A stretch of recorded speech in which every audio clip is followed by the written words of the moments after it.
Just my hand. Yeah. Totally fine.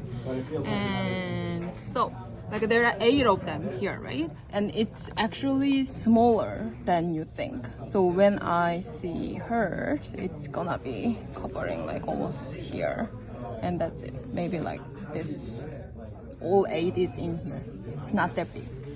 And when you palpate it, it's gonna be easy to feel the palpiform first, easy, right? And then posterior to it, it's gonna be the trichotrom. And then on this side, actually you can feel the 2 tubercles on each side. So the proximal one is gonna be the tubercle of the scaphoid, and then distal one, like this, is gonna be the trapezium one. But sometimes it feels as a one, but hers is separate. So you guys can feel hers to see what feels look like, right?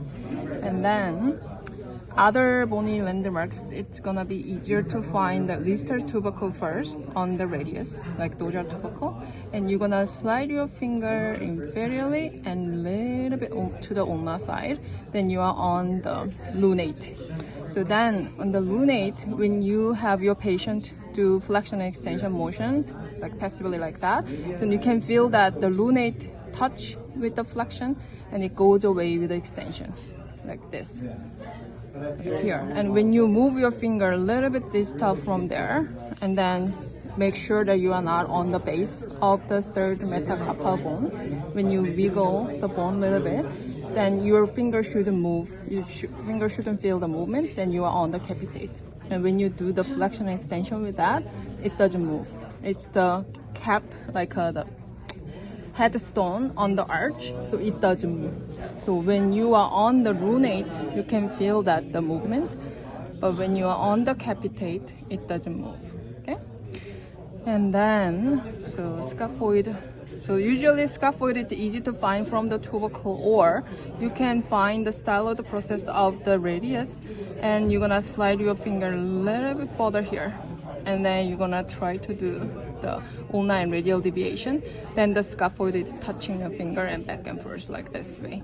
And then anterior surface of the scaphoid, you can find the tubercle of the scaphoid.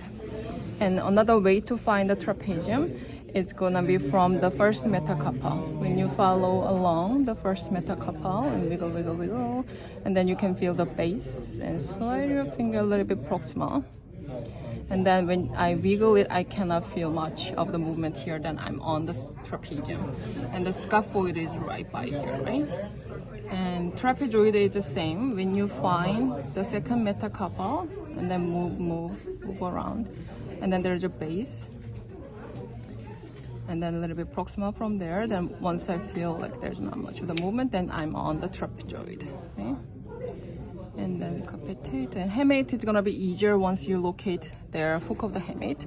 It's easy to find from the palpiform, and you're gonna put your first IP joint of the thumb here in the diagonal direction toward your second finger, and there's a hook of the hamate. Usually it's tender for your patient.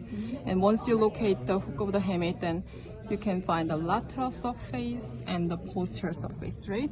And hamate is aligned with the 2 metacarpals, 4th and 5th. And then the third one is the capitate, second one with the trapezoid, first one with the trapezium. Okay? That's how big it is, the hamate here. And that's all about it. Thank